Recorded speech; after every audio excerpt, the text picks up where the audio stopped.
بسم الله الرحمن الرحيم الحمد لله وكفى والصلاة والسلام على الحبيب المصطفى صلى الله عليه وعلى آله وسلم تسليما كثيرا إن الله وملائكته يصلون على النبي يا أيها الذين آمنوا صلوا عليه وسلموا تسليما رب اشرح لي صدري ويسر لي أمري واحلل عقدة من لساني يفقه قولي. Mes frères et sœurs, mes fils et mes filles, mes amis et mes amis, mes ennemis et mes ennemis, mes bien-aimés et mes bien-aimés, je vous aime en Allah subhanahu wa ta'ala. Je parle à nos frères et à nos sœurs musulmans, avec qui j'ai en commun l'amour d'Allah, la reconnaissance d'Allah, l'adoration d'Allah, l'amour du prophète Muhammad sallallahu alayhi wa sallam, l'amour du Coran. Nous avons, comme je le dis à chaque fois, beaucoup de choses qui n'ont pas réussi à nous unifier. Khair, Inch'Allah. Il ne faut pas perdre espoir, il ne faut pas baisser les bras, step by step. Je vous aime en Allah, et vous allez finir, Inch'Allah, ceux qui m'ont déclaré l'animosité. Et je me mets à leur place, et j'essaie de comprendre leur parcours, et j'essaie de leur trouver des excuses. Et je m'excuse moi aussi, si j'ai fait ou dit quelque chose qui les a vexés, et qui m'a attiré leur animosité. Donc je vous aime tous en Allah subhanahu wa ta'ala. Je vous dis assalamu alaykum wa rahmatullahi wa barakatuh. Quelle belle invocation, quel beau pacte, paix, miséricorde et bénédiction. Quant à mes frères et sœurs qui n'ont pas encore pu, qui n'ont pas encore voulu ouvrir leur cœur et leur raison et leur âme à l'islam, je leur dis, je vous aime, pas encore en Allah, j'ai beaucoup d'affection pour vous, j'aime votre souplesse intellectuelle, j'aime votre tolérance, j'aime le fait que vous avez tiré les leçons de votre histoire. J'ai beaucoup appris de vous, je vous apprécie, je compte sur vous, et je vous demande de continuer à travailler main dans la main pour ne pas causer notre perte. Nous sommes dans le même bateau et il ne faut pas que ce bateau disparaisse dans les profondeurs des eaux. Je vous dis qu'Allah vous accorde les délices infinies de la guidée islamique. J'entre sans transition dans le vif du sujet, sachant que je viens de faire le tour du sujet, mais j'essaie de l'apprivoiser selon un autre angle. Un frère ou une sœur me dit, belle vidéo, mais elle effleure le sujet. Donc c'est le rappel que j'ai fait, intitulé 60% des Français pensent que l'islam est incompatible avec les valeurs de la République. Donc la jeune femme me dit, beau rappel, mais il effleure le sujet. Peut-être parce que la question du sondage était mal posée. Donc elle dit, ou il dit, peut-être parce que la question du sondage était mal posée. Il y a bien sûr les principes de la République qui doivent primer sur les devoirs religieux, mais il ne faut pas s'exonérer de comprendre ces principes. Pour moi, tu poses mal ton postulat de base, tu postules mal ton entrée dans le vif du sujet, parce que ce n'est pas comme ça que ça doit se poser. Il y a bien sûr les principes de la République qui doivent primer sur les devoirs religieux. Mais il ne faut pas s'exonérer de comprendre ces principes. Tu fais dire aux valeurs de la République ce qu'elles ne disent pas. Tu fais dire à la laïcité ce qu'elle ne dit pas. Si jamais il y a une loi de la République qui m'interdit un devoir religieux, d'accord? J'ai, alhamdoulilah, dans le corpus phénoménal de l'islam ce qu'il faut pour avancer, pour continuer à vivre avec l'autre, quel qu'il soit, en bonne intelligence. Mais la question, vraiment, la problématique, tu la poses mal. Un musulman français ne se pose pas la chose de cette manière. Les valeurs de la République, et il faut vraiment que tu le comprennes, jeune homme ou jeune femme, ne peuvent pas primer, quelles qu'ils soient les valeurs, quelles qu'ils soient, ne peuvent pas primer devant un devoir religieux. Donc la laïcité n'a pas commis l'idiotie et la bêtise de se présenter comme ça au moment où ceux qui ont élaboré ces principes les ont élaborés. Donc s'il te plaît, c'est pas un choix à faire entre des valeurs républicaines qui sont de nature humaine. Tu ne veux pas dire ça à un religieux, quel qu'il soit. Quel qu'il soit. À quelqu'un qui croit en Allah, qui sait que le bas monde n'est qu'un passage, et qui travaille, qui se déploie pour réussir dans le bas monde, et pour réussir dans l'autre monde. Tu ne veux pas lui dire, mes valeurs républicaines s'imposent devant n'importe quel devoir religieux. Ce n'est pas comme ça. Donc là, c'est vraiment clivant. C'est une présentation fanatisée, extrémiste de la laïcité. Et le musulman ne se présente pas à ceux qui vivent dans la laïcité et qui ont adopté la laïcité qui n'est pas une religion, c'est juste un système qui permet aux gens de vivre en paix, qui essaie de permettre aux gens de vivre en paix. Non, nous sommes d'accord. Mais le musulman ne se présente pas au monde en disant « mes valeurs sont supérieures aux valeurs de la laïcité ». Quelle comparaison? C'est comme si tu me dis tu es Mustapha le Bédouin et tu ne peux pas être que Mustapha le Bédouin. Non, je vis en paix avec moi-même. Je suis Mustapha, l'humain, le musulman, le bédouin, l'homme du désert, le bonhomme, d'accord, et là tu vois, la France, la nationalité peut venir en combien de positions? On s'en fout. Je peux te dire, je suis Mustapha, le français du cœur, l'humain, le bédouin, l'homme qui aime la littérature. J'ai une tonne de nationalités, une tonne d'identités, et j'ai pas besoin de dire que telle identité prime par rapport à l'autre. D'accord? Quelle que soit mon identité, quelle qu'elle soit, elle ne peut pas m'imposer de me présenter au monde comme quelqu'un qui, telle chose prime par rapport à telle chose. Telle chose dans mon parcours, telle chose dans mon identité prime par rapport à ça. Je vis en paix totale, alhamdoulilah, avec toutes mes identités. Et je ne suis pas en conflit quotidien en me disant les valeurs de la République. Les valeurs de la République, ce n'est qu'un travail humain, ça. Quel qu'il soit, ce n'est qu'un travail humain qui a pris en compte une histoire. Et ça, nous sommes libres. En islam, nous sommes libres. Antum adra bi shu'uni dunyakum. Nous sommes libres. C'est un bon système, c'est vrai. La laïcité est un bon système, si on le compare avec d'autres, d'accord? Mais ne crois pas que c'est que l'apanage de la laïcité de permettre à des communautés différentes de vivre en paix. Souvent, alhamdoulilah, des communautés ont pu vivre en paix, en belle intelligence, en bonne intelligence. Et avant que les idées exportées, élaborées par le siècle des Lumières, avant qu'elles commencent à s'imposer et avant qu'elles commencent à s'exporter, en général, les gens vivaient en paix. Des communautés différentes pouvaient vivre en paix. D'accord? Donc la laïcité est un système humain qui prend en compte une histoire et qui essaye de permettre, d'accord, de mettre en place un climat où les gens vivent en paix. Point.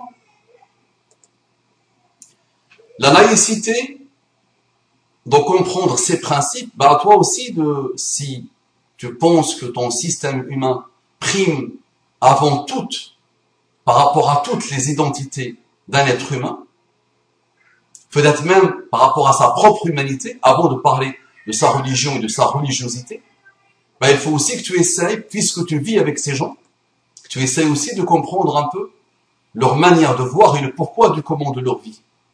Il ne faut pas se contenter que de ce que les médias te racontent pour connaître un peu ceux qui vivent avec toi et à qui tu dis la laïcité prime par rapport à toute autre chose et par rapport à toutes vos identités.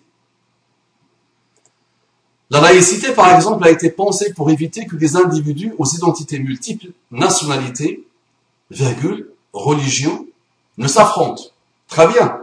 Mais tu ne veux pas leur dire à ces gens qui peuvent avoir des identités, des parcours, des cheminements différents de tien, tu ne veux pas leur dire ma manière de voir les choses, ce que mes grands-parents ont mis en place comme système, prime devant tout.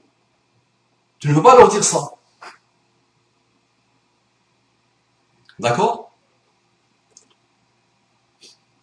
Elle a été pensée dans le cadre d'un conflit atroce entre catholiques et protestants. Pourquoi pas?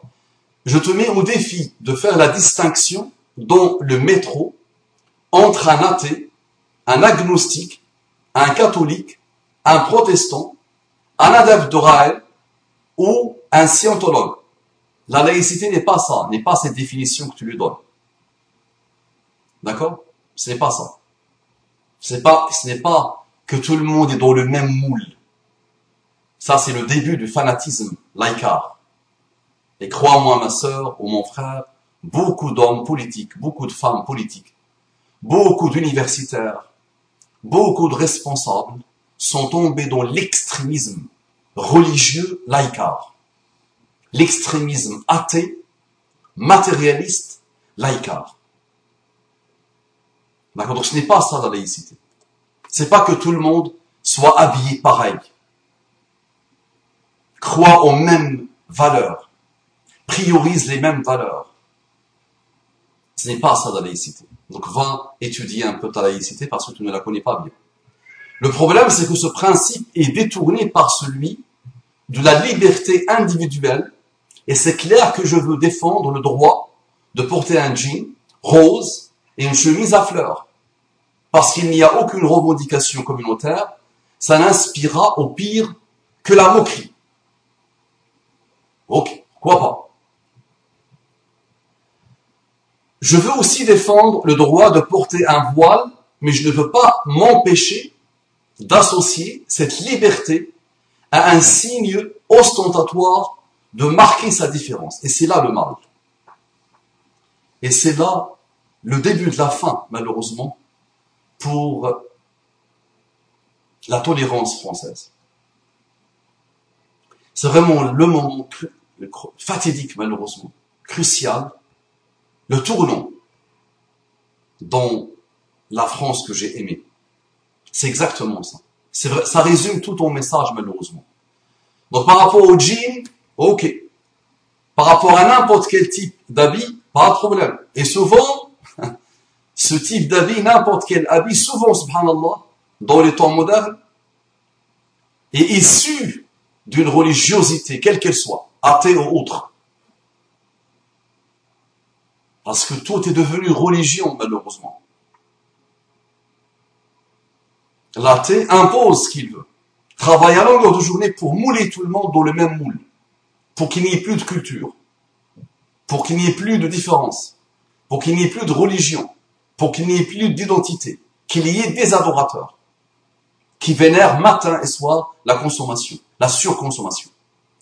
Donc regarde la fin de ton message. Je veux aussi défendre le droit de porter un voile.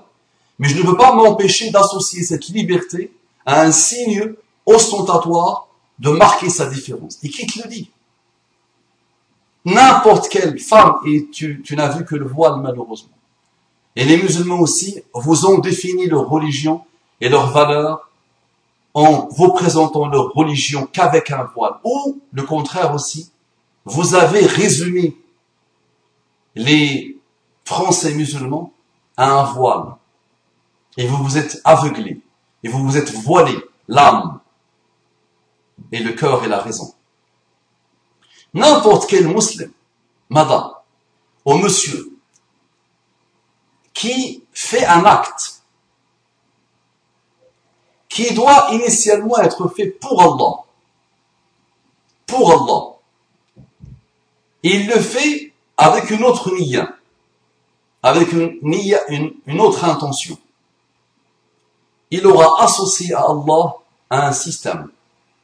Il aura associé Allah à une divinité. Et Allah pardonne tout, sauf l'association. Donc tu ne veux pas dire à la musulmane qui porte le voile que personne ne lui a imposé et que personne ne peut oser lui imposer. Et qu'au contraire, dans les familles musulmanes, dès que la femme porte le hijab, ses premiers ennemis, ceux qui lui déclarent toutes les guerres possibles et inimaginables, ce sont d'abord sa famille, et en plus les plus proches, les parents en général et les frères et sœurs. Le voile, puisque tu as pris cet exemple, est la chose la plus combattue, malheureusement, dans la famille dite musulmane aujourd'hui.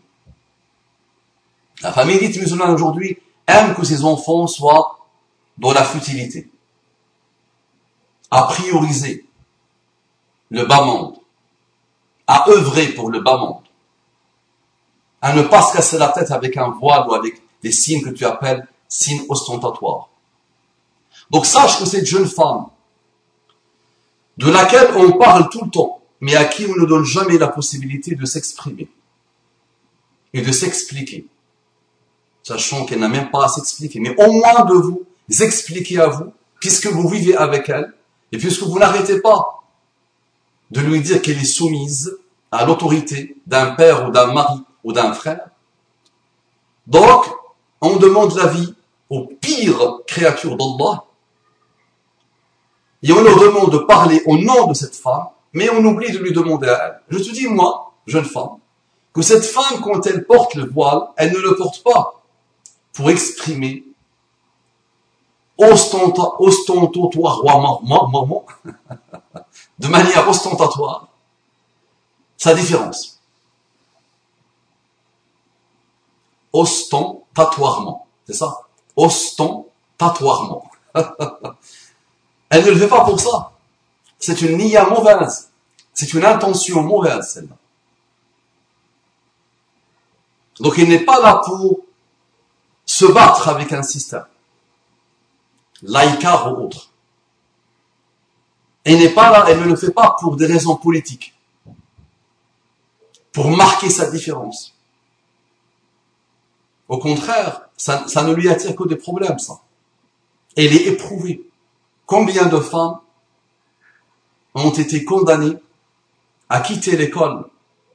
Combien de femmes souffrent du racisme, de l'islamophobie, de l'extrémisme laïcard dans les universités françaises, sans vouloir généraliser? Parce qu'il y a des hommes et des femmes qui ne sont pas fanatiques au niveau de leur compréhension de la laïcité.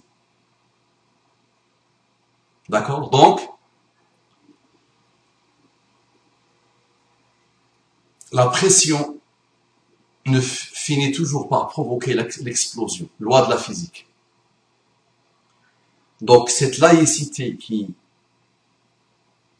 qui applique une pression constante sur ces hommes et sur ces femmes qui n'ont rien demandé à personne et qui essaient de vivre en paix avec eux-mêmes, avec leur religion, qu'ils ne veulent imposer à personne, majoritairement, alhamdoulilah. Ils savent ce qu'il est, ils savent ce qu'elle peut apporter à l'être humain en tant qu'individu d'abord, et en tant que collectivité avec S.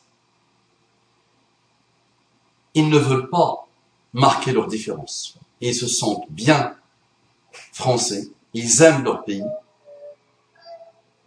ils peuvent être dans la même définition que vous, ils payent leurs impôts, ça veut dire ils sont français. Puisque être français, c'est payer ses impôts, d'après beaucoup de monde. Ils construisent avec les Français. Ils permettent à ce bateau d'avancer.